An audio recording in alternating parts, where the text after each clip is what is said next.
number 6 on Wall Street Journal's worst markets. So I believe 5 to 7 years is the number that I've gone to probably 25 different classes on short sales because everybody's short sale is a little different. And the nicest thing is with the CDPE, it's so highly recognized in the industry by the financial institutions that you will most likely encounter at one point or another, that their Preparal package, if you'll understand what I'm saying, they have an incredible package they've put together, which I know Christy and I don't know who else. I don't have the CDPE designation, but you know, whether it's a good thing or not, again, getting a short sale going, jumping in, getting your feet wet, just continue to do them because again, they're going to be around for a while, and if you want to pay the electric bill, you're going to have to do them. But again, getting some short sales going. Again, every bank is different. These seminars will tell you this and that. So on and so forth. So in that, I got some training, and then the CDPE came out. I left, went and took the 4-day class back when that was the way it was done. They hadn't really started coming up with the online at that time. And the program itself, and that person there teaching you ABC 1, 2, 3, what you need to send in. My 50, 60 page packages went to 100 issues where you need to get documents replaced, done over again. Before you even go on that listing call, make sure you know who your seller's lender is. And call that lender, generically say, what is your package? Do you need your own forms? Because more lenders are requesting very specific forms now that you pull down offline. And you can then go in and speak to that lender, or I'm sorry, to that seller according to their lender. Maybe 60, 70 pages sometimes. Luckily, a lot of these banks are going to PDF files, and you know the Equator system is incredible.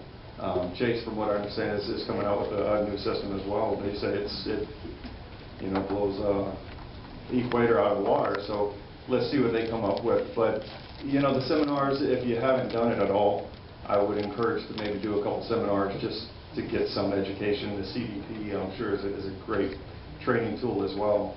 But if you're looking, and like Crystal said earlier, a lot of people just didn't want to do them at all before. 50 transactions that I'm currently working on, that's listings, but thank the Lord I have 2 cash closings today. This is affecting, you know, some short sales from your end of it, because HAMP and HAMPA require that sellers first go to HAMP or try HAMP, and then if that doesn't work, they go to HAMPA. So can you elaborate a little bit about modifications and or go into short sale process from the Wells Fargo standpoint? We work for the company. We don't think telling anyone to get behind on payments is ever a good idea.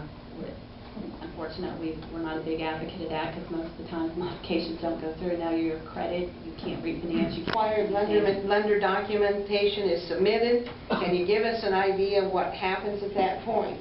Maybe Scott and Christy can elaborate on that too. I'm talking about the Equator, faxes, emails, the new one, Kazort, Fannie Mae, etc. She can have you do that. Give us an idea what goes through in that process.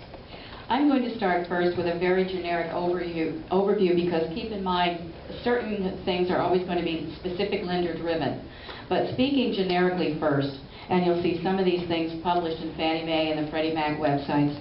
When the package comes into the office, I'll still give it a quick glance. And one of the first things I want to emphasize is back when there was such a thing as a normal closing, the rules are the same. It was mentioned, you know, each deal is a separate individual deal.